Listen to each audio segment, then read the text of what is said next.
Bien, bonsoir à tous. Nous nous retrouvons ce soir dans le cadre de la réflexion engagée sur les nouveaux temps de la ville et nous recevons Fabien Jouron, délégué régional du groupe La Poste. Après la chercheuse Agnès Florin qui nous a parlé du temps des enfants dans la ville, le groupe de travail animé par Monique Boutran et Bruno Deshaies, qui sont là devant, qui interviendront peut-être tout à l'heure, a souhaité entendre les responsables de grandes entreprises de services publics pour comprendre leur stratégie d'adaptation aux attentes et aux nouveaux modes de vie des habitants du territoire.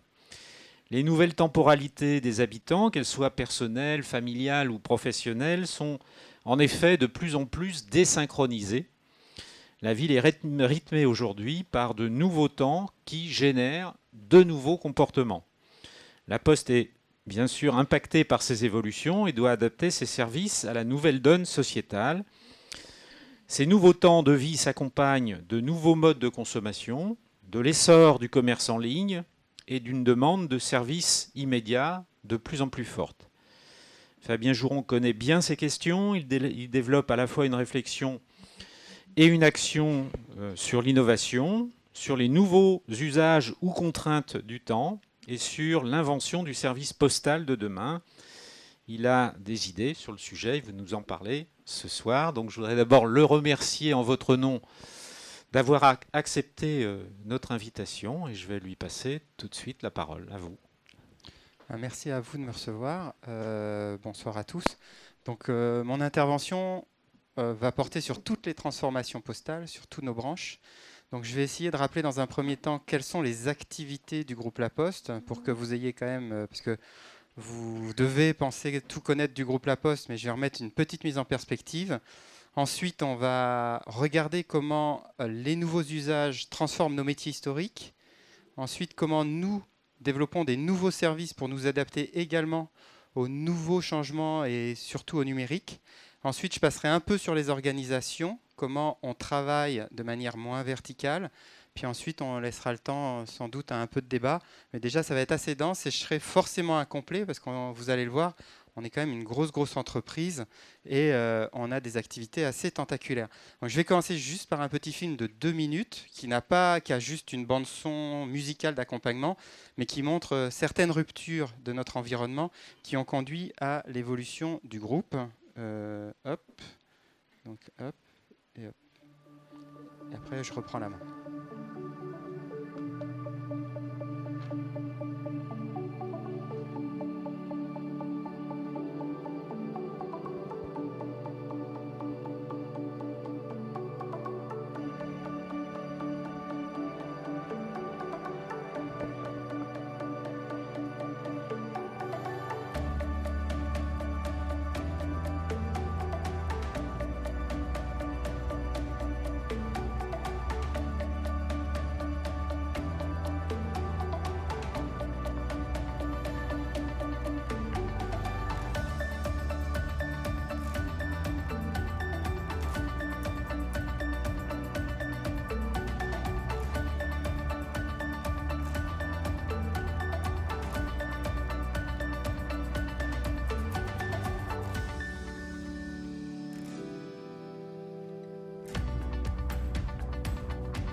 Donc c'était juste un petit film pour remettre un peu dans la perspective du thème qui nous réunit ce soir.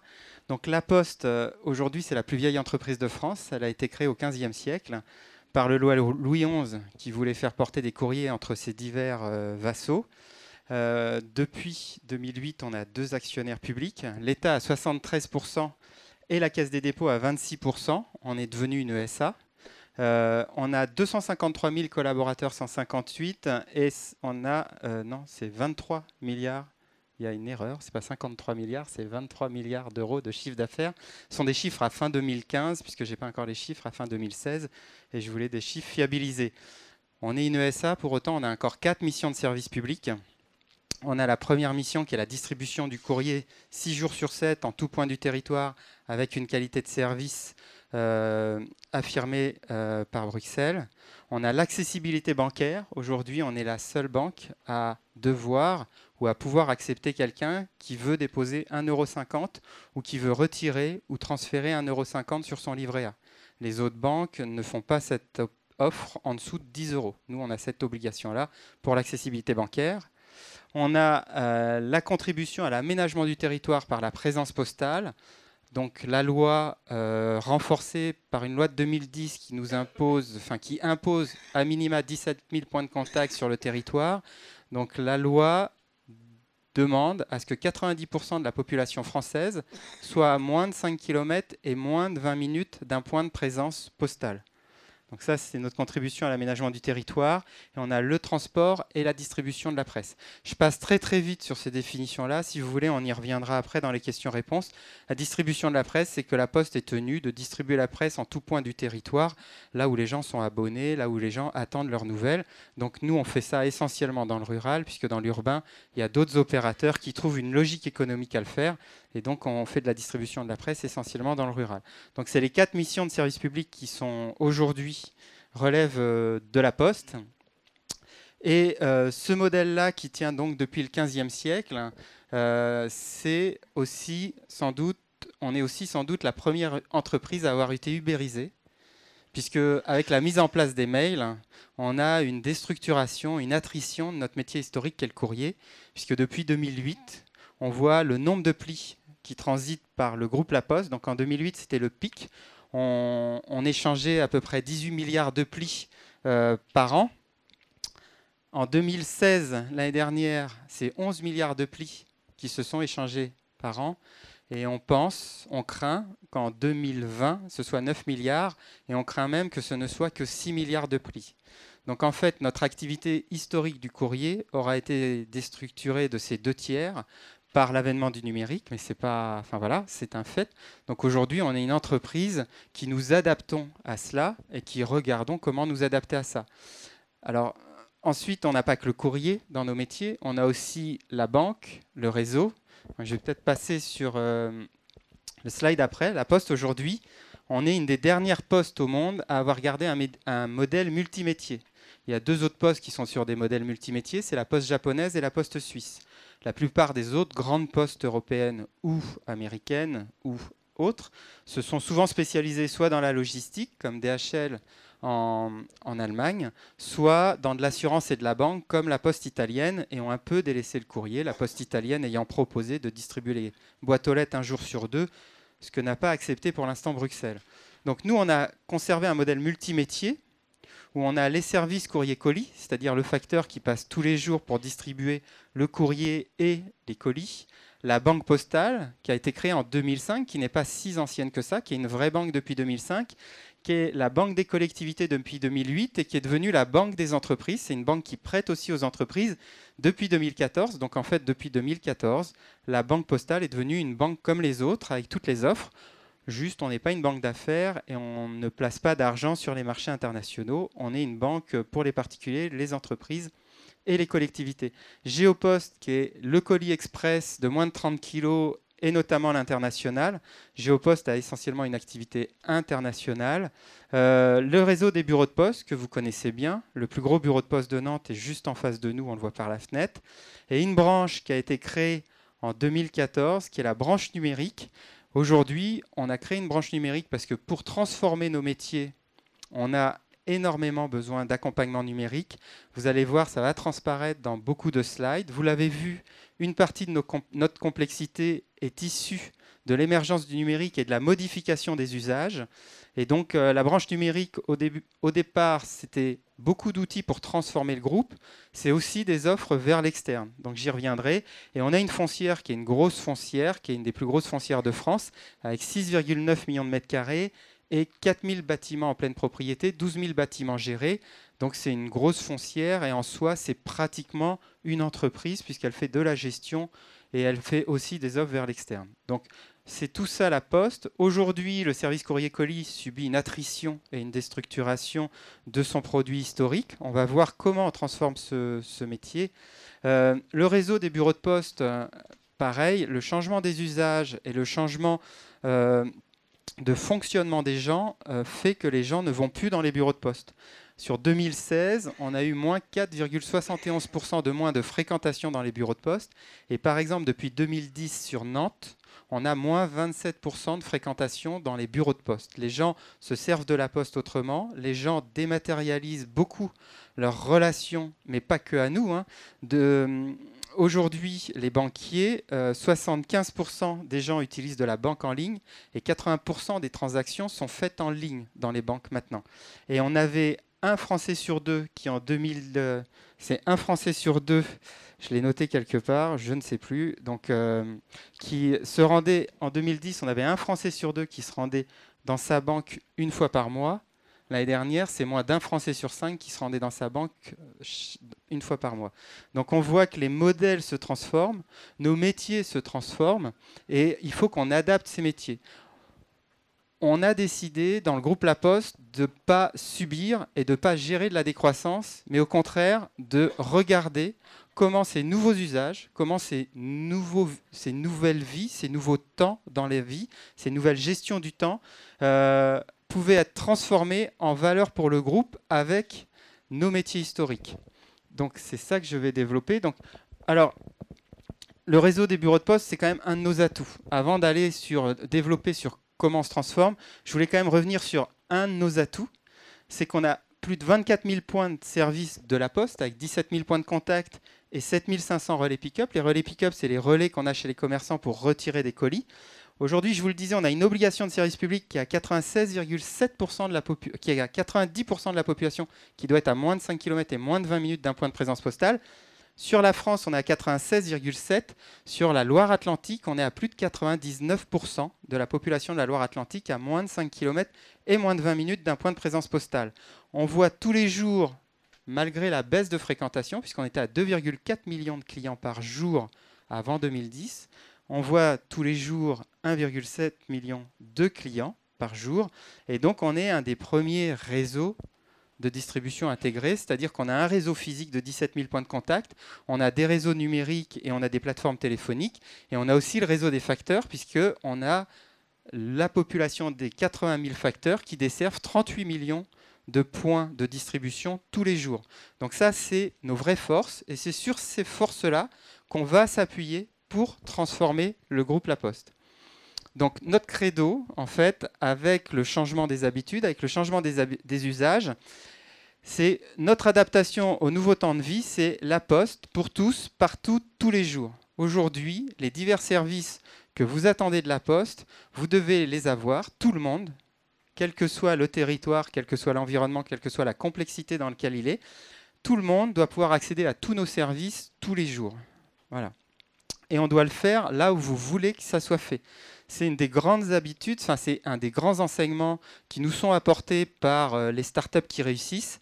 C'est qu'ils analysent le meilleur de l'expérience client. Donc, nous, notre enjeu, c'est vraiment de travailler sur l'expérience client et faire en sorte que, quel que soit notre client, il ait accès au service de La Poste là où il en a besoin, là où il en exprime le besoin.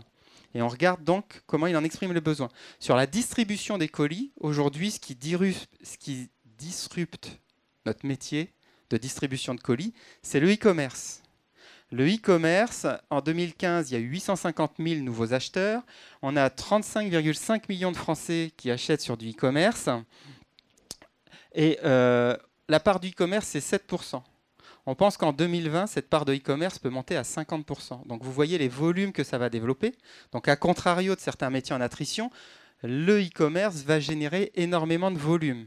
Par contre, c'est un métier qui est totalement en concurrence. Et donc, il faut qu'avec notre organisation, ou il faut qu'on fasse évoluer nos organisations ou notre offre pour que ce métier en concurrence reste compétitif par rapport à tous les acteurs du marché qui, eux, veulent répondre aux critères de choix des clients.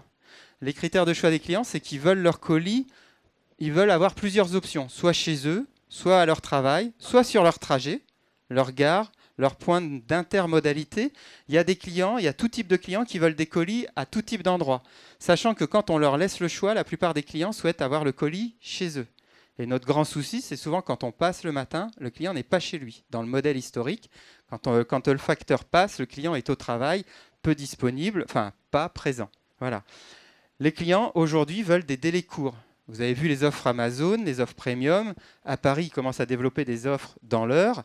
Nous, Amazon nous demande de développer des offres en J+1, là où nos colis historiques sont en J+2. Les clients, ils veulent pouvoir suivre leur colis. Ils veulent savoir où est leur colis. Ils ne veulent pas savoir que leur colis est parti ou qu'ils ont commandé et qu'ils le recevront le lendemain. Ils veulent savoir s'il est à la plateforme de réaiguillage de Rennes. Ils veulent savoir exactement quand est-ce qu'il va y avoir convergence entre eux et leur colis. Et ils veulent une qualité de service impeccable. C'est-à-dire que quand quelqu'un attend un colis, il le veut pour la date convenue. Donc ça, c'est tous les critères de contrainte qui nous sont mis aujourd'hui par des clients de plus en plus exigeants parce que les outils leur permettent cette exigence. Et donc, aujourd'hui, on voit par exemple que le rapport au temps de quelqu'un, c'est de gérer son temps comme il l'entend, ce qui veut dire qu'à contrario, nous derrière, on doit faire en sorte d'optimiser toute la chaîne et d'organiser la chaîne pour livrer dans le temps que notre interlocuteur le veut. Alors, qu'est-ce qu'on a mis en place pour être efficient et comment on a fait évoluer nos métiers pour pouvoir répondre à cette contrainte et à cette évolution dans l'usage? C'est la livraison des colis en fin de journée. Quand vous n'êtes pas chez vous le matin, votre colis est remis dans le circuit pour pouvoir vous être livré dans une tournée du soir entre 17 et 20 heures. Donc ça, c'est en place sur Nantes et dans certaines villes du 44 qui vont être déployées. Ce n'est pas encore en place dans le rural. C'est relativement complexe. Aujourd'hui, 91% des clients se déclarent très contents de cette nouvelle offre et de cette nouvelle possibilité de recevoir leurs colis. Il y a la livraison des colis en relais pick-up chez les commerçants. Donc, c'est des commerçants qui sont choisis, qui sont partenaires et qui sont sur des plages horaires très étendues, ce qui vous permet de récupérer votre colis à des heures où le bureau de poste est habituellement fermé, ou des heures où vous revenez du travail et où votre environnement où vous pourriez récupérer le colis est fermé. Voilà. Aujourd'hui, on est en train de développer le nouvel outil Predict qui vous donne un créneau, enfin qui vous laisse le choix dans la livraison de votre colis et qui vous laisse un créneau d'1 heure. C'est-à-dire que si vous dites au facteur je serai chez moi entre 11h et midi, vous choisirez ce créneau et le colis sera livré dans cette heure-là. Si vous dites je serai chez moi entre 10h et 11h, vous aurez ça. Et vous pouvez réexpédier vos colis, vous pouvez expédier des colis ou réexpédier vos colis. Pour l'expédition, on reverra plus tard. On a aussi développé des offres numériques assez intéressantes. Mais un colis acheté dans le e-commerce qui ne vous convient pas, mauvaise taille de chaussures, puisque Sarenza et Zalando, par exemple, sont partenaires, ont répondu à cette offre-là et mettent un ticket de retour gratuit dans leur boîte aujourd'hui. Mais vous pouvez réexpédier quelque chose qui n'est pas à votre taille gratuitement depuis votre boîte aux lettres en prévenant sur le serveur et c'est votre facteur qui récupérera le colis. Donc aujourd'hui, vous voyez que dans l'expérience client et dans la relation que vous avez au temps de votre achat e-commerce, on a fait en sorte que vous puissiez avoir votre colis le plus vite possible, là où vous le voulez, quand vous le voulez, et que vous puissiez même le renvoyer si jamais il ne vous convient pas sans qu'il y ait aucune contrainte pour vous. Notre enjeu est de lever la contrainte sur le temps. Voilà, donc il y a 3000 commerçants, c'est ce que j'ai marqué, 3000 commerçants qui proposent le service de réexpédition. Et aujourd'hui, sur la Loire-Atlantique et Vendée, il y a déjà 18 600 colis qui ont été réexpédiés depuis leur boîte aux lettres à des e-commerçants sur l'année 2016. Donc vous voyez que ce n'est plus du service anecdotique, ça devient du service un peu qualifiant pour nous. Voilà. Donc là, c'est votre facteur vous livre le colis le soir jusqu'à 20h45. Là, vous voyez aujourd'hui, avant-hier, Il y a Lisa Laposte qui est votre interlocutrice Twitter. Vous pouvez lui envoyer des directs messages, vous pouvez échanger avec elle. Mais sur le site groupelaposte.fr aussi, Lisa Laposte vous a expliqué, donc il suffisait de cliquer, tous les modes de renvoi de votre colis. Donc aujourd'hui, on est sur tous les supports pour expliquer tous ces changements-là, pour que vous ayez accès à tous nos services le plus facilement possible et que vous puissiez appréhender ces nouvelles offres qui sont là pour simplifier la vie. Sur la livraison, aujourd'hui, on le voit, on va aussi essayer de livrer d'autres choses. Donc depuis 2015, et c'était une expérimentation en Loire-Atlantique-Vendée, depuis 2015, on s'est mis à livrer en colis express, en J+1, c'est-à-dire le lendemain avant 11 h, des colis alimentaires frais, surgelés ou tempérés. On a associé ça et on l'a fait avec une entreprise Webedia qui est une filiale de Fimalac, donc des gens qui créent des sites et Internet.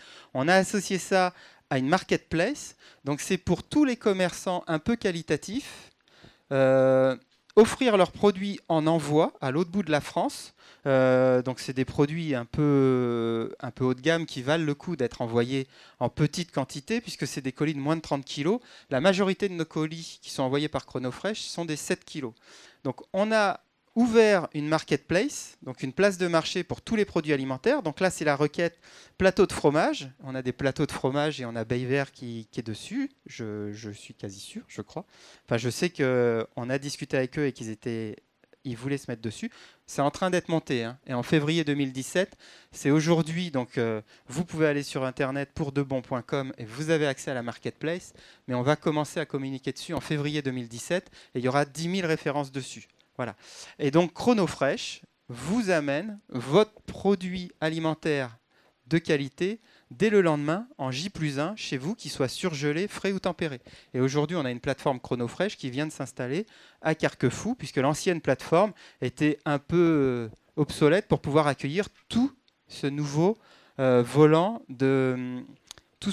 d'affaires, sachant qu'aujourd'hui, le e-commerce alimentaire, c'est même pas 2% des échanges alimentaires, mais qu'on voit que la progression du e-commerce alimentaire auprès des habitants est exponentielle et que ce sont des choses avec les drives. Il y a énormément d'actions qui sont mises en place par les supermarchés qui ont donné l'habitude aux gens de ne plus faire leurs courses directement dans les magasins et de se dire qu'ils pourraient faire des courses de manière dématérialisée. Donc vous le voyez, on s'adapte aussi à cette nouvelle relation à l'achat des aliments. Mais c'est toujours dans nos métiers historiques, c'est-à-dire que c'est Chronopost, qui est Géopost, qui est dans notre galaxie logistique qui est Géopost, c'est Chronopost qui développe ce business-là. Aujourd'hui, on l'a vu sur la distribution et la logistique, comment on se réinvente, comment on s'adapte, comment on change toute notre offre, mais également dans notre offre physique, notre relation non plus logistique, mais notre relation à tous nos services, les services de la poste mobile, les services de la banque, les services courrier colis qui se font en bureau ou qui se font sur des points de contact. Aujourd'hui, ce que nous demandent les gens, c'est de gagner du temps dans leur quotidien et c'est d'accéder encore plus facilement à tous nos services. Et on a une dernière demande souvent de la plupart des élus et des collectivités, c'est que les commerces de centre-ville, les petits commerçants, soient préservés et qu'on accompagne la vitalité des commerçants de centre-ville qui aujourd'hui, justement, du fait de ce qu'on a vu avant et du e-commerce, ont quand même quelques complexités à offrir un modèle qui soit cohérent face aux grosses marketplaces ou aux grosses places de marché comme Amazon. Donc avec ces trois critères-là, en fait, nous, ce qu'on essaye de réinventer, c'est quels sont les services postaux qu'on pourrait mettre en place pour faire gagner du temps, qui soient disponibles le soir et même le week-end, et qui soient accessibles partout où vous le voulez, donc y compris dans des magasins quotidiens.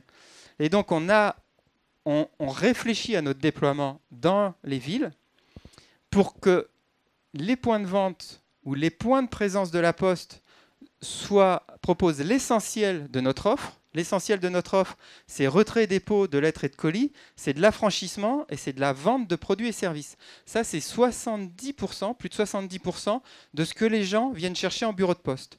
Donc aujourd'hui, c'est cette offre-là, il faut qu'on la reconstitue dans tous les points où on pourrait la reconstituer pour que les gens y aient accès le plus facilement possible sur des plages horaires la plus large possible.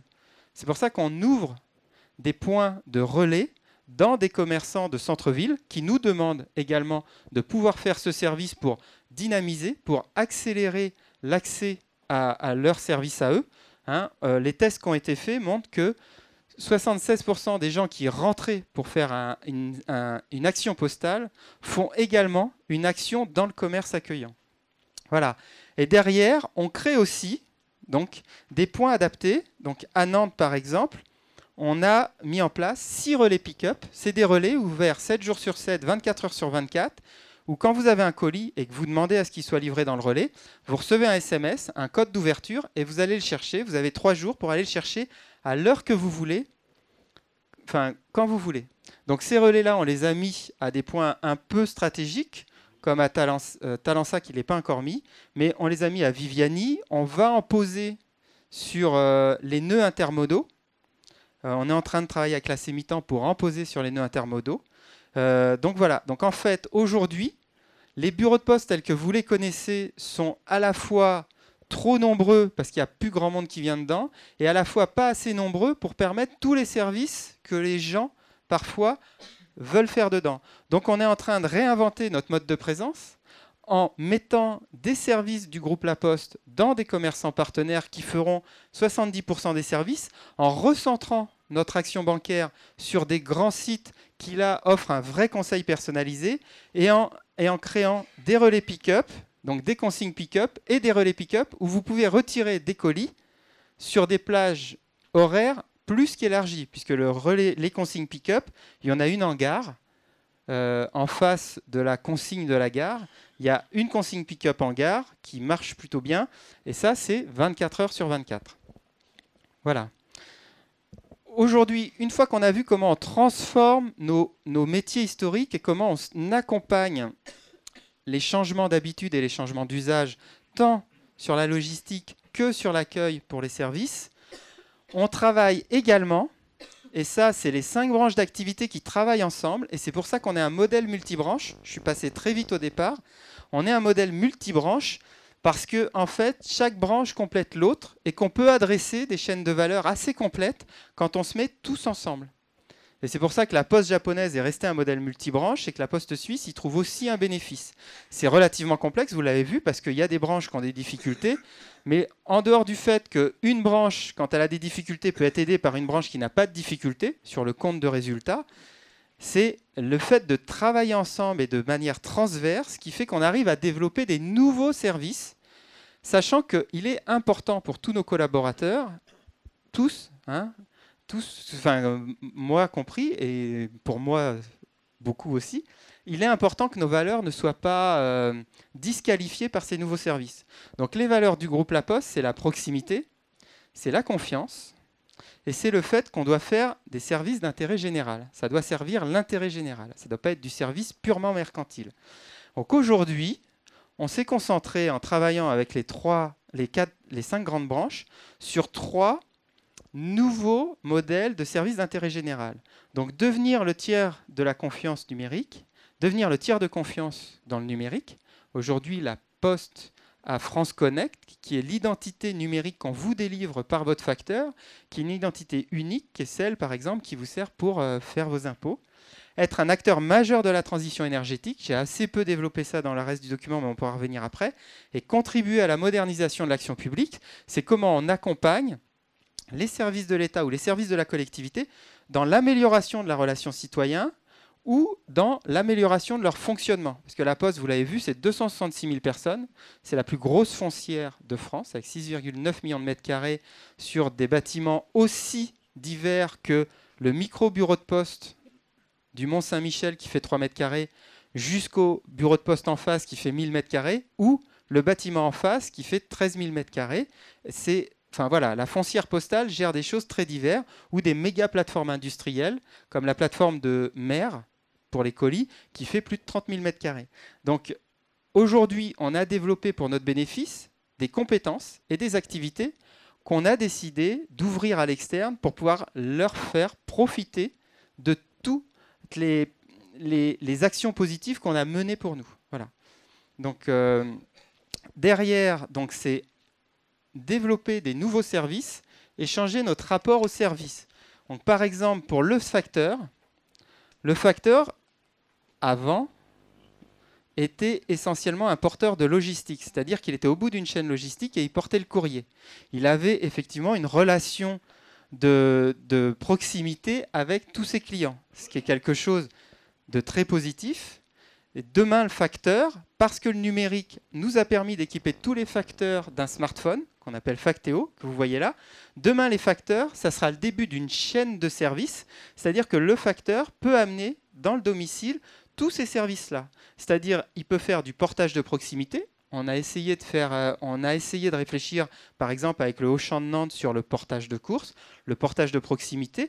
Faire du portage de proximité, on a fait au Mans, où ici, on fait les paniers Kerbio avec les coteaux nantais pour que le facteur vous amène un panier de fruits frais, de fruits et légumes frais de Kerbio, des coteaux nantais, chez vous. C'est-à-dire qu'un producteur local, pour ses clients locaux, avec les facteurs d'ici, amène des produits.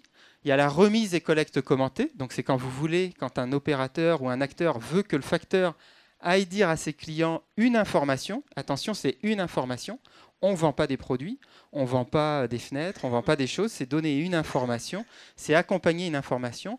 De la collecte d'informations, donc on relève par exemple des compteurs pour le bénéfice de Engie ou pour le bénéfice de producteurs qui n'ont pas de télérelevage et surtout en zone rurale ou un peu abandonnée. Vigie de personnes et de biens, je vais y revenir après avec une offre qu'on a développée sur la Silver Economy. Diagnostic et constat, donc ça c'est ce que l'on fait par exemple sur la transition énergétique à la Carène ou à la demande du conseil régional, on a fait un test où le facteur va, avec l'accord de l'habitant, faire un diagnostic comparatif, mais un diagnostic, une feuille de route énergétique de son logement, pour pouvoir aiguiller l'habitant vers l'espace info-énergie et vers les meilleurs conseils de l'espace info-énergie pour pouvoir agir sur son bâtiment. Collecte et recyclage, donc ça c'est une filiale qui s'appelle Recigo, et aujourd'hui la Poste recycle énormément de papier et de carton. En fait, on s'est positionné sur le recyclage du papier dans les zones un peu complexes, où en fait, personne n'allait recycler le papier et où les entreprises se contentaient de le jeter avec l'ensemble des autres déchets générés par l'entreprise. Donc en fait, le facteur, quand il fait sa tournée de collecte courrier, collecte également les anciens papiers de l'entreprise pour les mettre en retraitement et en recyclage. Voilà. Installation et mise en main d'équipements, c'est quelque chose qu'on a déployé quand il s'agissait d'installer la TNT en Bretagne. Il y a la collectivité qui nous a demandé d'accompagner chez certaines personnes âgées ou personnes qui ne souhaitaient pas le mettre en place, d'installer les décodeurs TNT. Voilà. Donc tout ça, c'est des nouveaux services du facteur et aujourd'hui, le facteur devient l'élément de base et l'élément clé de la création de services du territoire. Alors ces éléments-là, c'est essentiellement du B2C. Je l'ai marqué un peu dans le cadre à côté, on fait ça en B2B avec des services de proximité, que ce soit de la vigie de personnes ou de la vigie de biens. On a fait un test à Blain où le facteur allait relever les panneaux qui étaient détériorés, tous les désordres qu'il remarquait sur la route pendant sa tournée. Alors ça, c'est permis parce qu'avec cet outil-là, le facteur peut pointer et prendre une photo qui est géolocalisée et qui est aussi crantée dans le temps. Voilà. Donc ça, tous les nouveaux services du facteur, c'est comment on réinvente le service du facteur, comment on réinvente le métier du facteur et comment on réinvente le service aux citoyens qui veut de plus en plus de services à domicile, qui veut de plus en plus d'accompagnement à domicile. On développe aussi des nouveaux services, donc en fait tout est dans tout. Donc, on développe aussi des nouveaux services pour accompagner les transitions et les changements sociétaux. Donc on a développé Veiller sur mes parents, qui est un service en fait pour lutter contre l'isolement et faciliter le maintien à domicile des seniors. Donc c'est aujourd'hui les facteurs à la demande de l'aidant ou du senior. On a 38% qui c'est des demandes du bénéficiaire qui demandent une visite du facteur 2 fois par semaine, 4 fois par semaine ou 6 fois par semaine.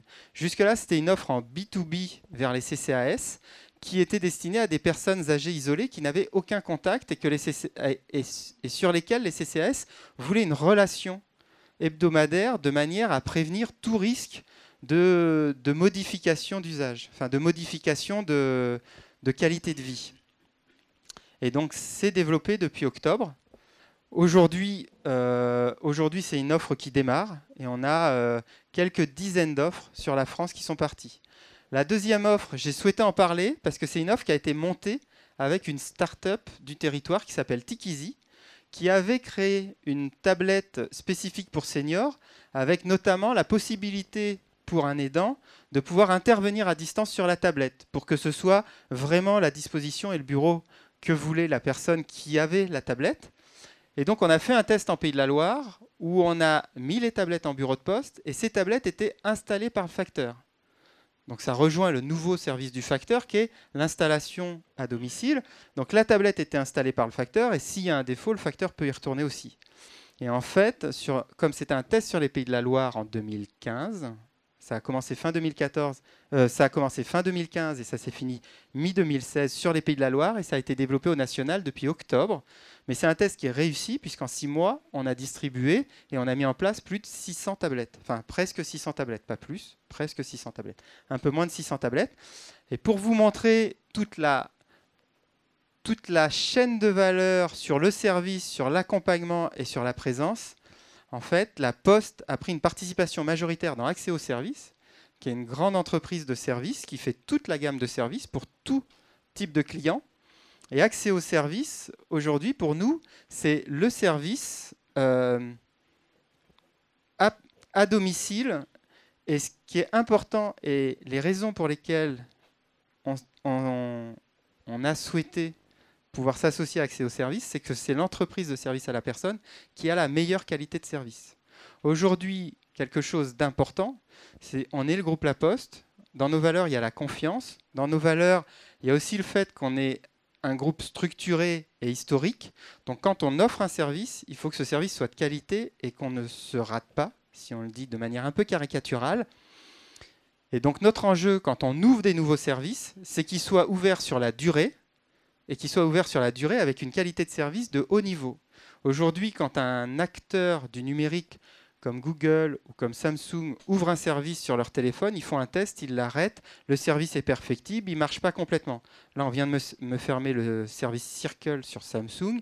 Il y a Google qui a arrêté ses Google Glass. Enfin, les services, aujourd'hui, quand nous, on développe un service, il faut qu'il soit structuré et il faut qu'il soit fiabilisé. Voilà. Après, j'ai souhaité là faire quelques slides sur notre transformation numérique et comment le numérique, dont j'ai très peu parlé, mais qui en fait est partout. Si on arrive à faire Chronofresh, c'est grâce au numérique. Si on fait de la distribution du colis du soir ou du prédict, c'est grâce au numérique. Si on fait des relais pick-up, c'est parce que les systèmes d'information permettent de mettre les colis où on veut, quand vous nous le dites. Donc tout ça, c'est le numérique. Mais pour vous, particuliers, par exemple, on a dans notre filiale numérique développé Domino. Donc Domino, c'est ce bouton-là que vous collez dans votre boîte aux lettres. Et vous mettez un objet dans votre boîte aux lettres, n'importe lequel, et vous appuyez sur Domino 3 secondes, il s'allume, et il nous envoie une information. Et dans votre téléphone ou sur votre ordinateur, vous marquez où est-ce que vous souhaitez envoyer ce qu'il y a dans votre boîte aux lettres. Et en fait, votre facteur, quand il passe, il prend l'objet ou les objets, il les empaquette, il fait l'emballage, et il les envoie à destination. C'est-à-dire qu'avec le bouton Domino, vous pouvez de chez vous envoyer n'importe quoi sans vous en occuper, juste en notant l'adresse sur un marqueur sur votre téléphone, sur votre compte La Poste de votre téléphone ou de votre ordinateur. Donc vous voyez, là, c'est le numérique qui génère un nouveau besoin, un nouvel usage, ce qui est assez rigolo. Et on a le Hub des objets connectés qu'on a développé depuis 2 ans. Et on fait donc le Hub des objets connectés, c'est La Poste qui, pareil, sur votre compte le Hub, vous avez un tableau de bord et vous incrémentez vos objets connectés. Donc il y a déjà Arcos qui est dessus. Enfin, on a beaucoup d'opérateurs Orange, les objets Orange, les objets Arcos, enfin beaucoup d'opérateurs qui sont branchés sur le Hub et les objets sont apaisables, c'est-à-dire qu'on peut les appairer, on peut les reconnaître. C'est créer des scénarios et faire en sorte que les objets puissent se parler entre eux. Donc on développe toute une communauté. Sur la région, il y a 23 startups qu'on a présélectionnées pour être dans la communauté French IoT. IoT, c'est Internet of Things, c'est l'Internet des objets, c'est les objets connectés. Donc aujourd'hui, on a 23 startups qui sont accompagnées, enfin qu'on accompagne dans les objets connectés, qui peuvent se connecter à cette plateforme. Dans ces 23, il y en a 3 des Pays de la Loire qu'on a accompagnés au CES de Las Vegas, là où on présente des objets.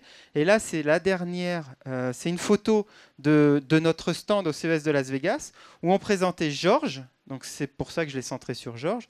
On présentait Georges, qui est un assistant vocal auquel vous parlez. Donc il y a 8 micros. C'est un peu comme Echo d'Amazon, si vous connaissez Echo d'Amazon.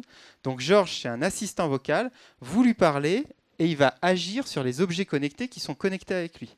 Donc c'est un assistant vocal, après, qui peut aussi agir sur votre ordinateur si vous lui demandez d'aller chercher une page, d'aller chercher un voyage. Enfin, voilà. Donc on est en train de développer des objets. On développe aussi une tirelire connectée pour les enfants, de manière à ce qu'ils apprennent à gérer un budget. Quand ils mettent une pièce dedans, ça met sur leur tablette ou leur ordinateur quel est ce qui reste dans la tirelire, quelles sont les dépenses qu'ils font. Enfin, c'est comment on apprend à gérer sa tirelire. Donc ça, c'est des objets qu'on co-développe avec des startups. Et il y a aussi des startups qu'on accompagne et qui développent leurs objets et on leur ouvre le hub. Donc là, sur la région, on a MyJomo qui est un badge qui change. Enfin, vous pouvez changer ce que dit votre badge connecté quand vous parlez à des personnes différentes. Donc il y a MyJomo qui a été retenu, qui était à Las Vegas. De Nantes, en fait, l'année dernière, il y avait Kivivo et SensorWake. Donc Kivivo, c'est le thermostat connecté et SensorWake, c'est le réveil olfactif qui avait été retenu pour pouvoir se plugger sur le hub. Et donc SensorWake travaille à ce que son réveil devienne un objet connecté qui puisse créer un scénario. C'est-à-dire quand le réveil se déclenche, on fait un scénario, ça ouvre automatiquement les stores, ça met la cafetière si elle est connectée en route. Enfin voilà, c'est comment on crée des scénarios avec tous ces objets connectés. Voilà. Donc on développe tout ça. L'enjeu pour nous, c'est d'être toujours dans la relation entre les choses, dans la relation avec les gens.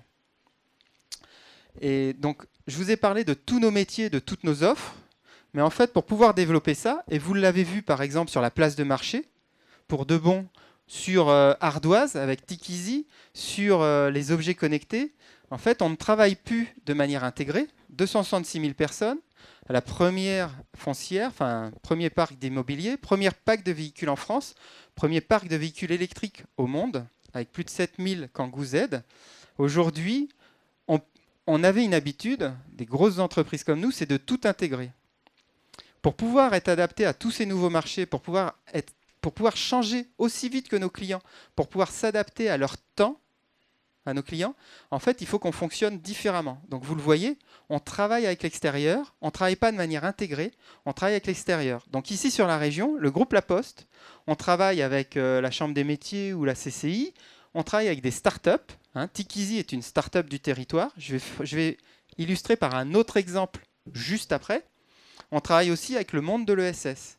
Et en fait, c'est en créant des nouvelles initiatives d'activité comme ça en local, avec l'agilité que nous amènent les startups ou les petites structures, ou les autres grands groupes. Je travaille avec la SNCF sur des sujets, mais en fait, le travail, en externalisant une partie du travail, on s'aperçoit qu'on a beaucoup plus d'agilité et qu'on s'adapte beaucoup, beaucoup plus vite aux attentes de nos clients et aux modifications qu'ils apportent.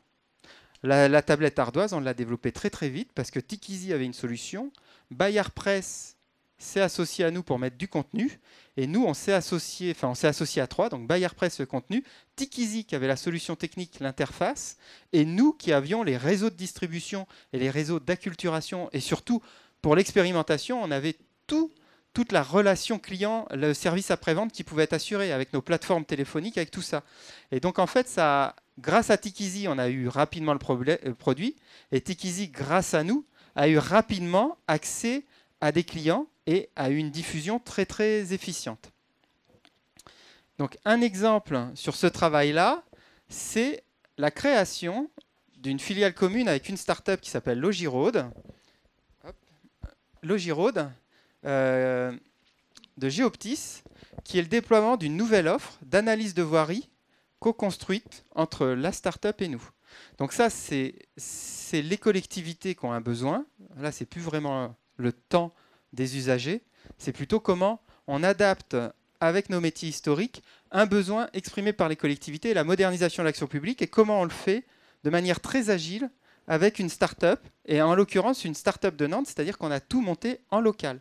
Ce n'est pas du tout quelque chose qui descend du siège. Donc Logiraude, ce sont des universitaires qui viennent de l'IFSTAR, qui ont créé leur start-up et qui ont un logiciel d'analyse de voirie. Donc ils analysent les routes sur 18 critères par tranche de 50 mètres.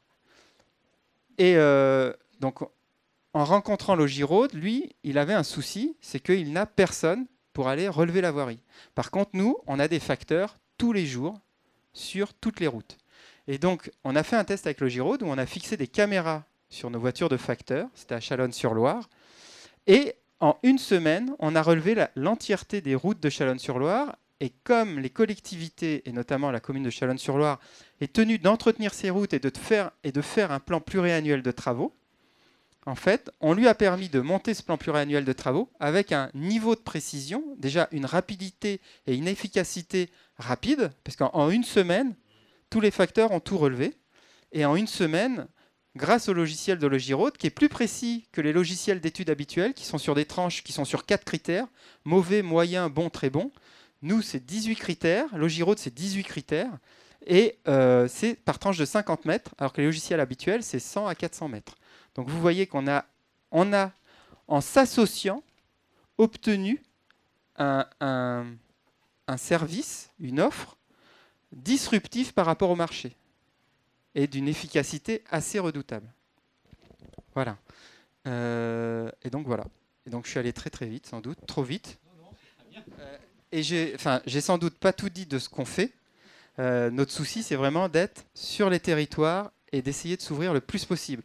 Donc la plupart du temps, c'était des exemples pour que ça puisse vous ouvrir tout ce que fait la Poste. Mais on est en pleine transformation.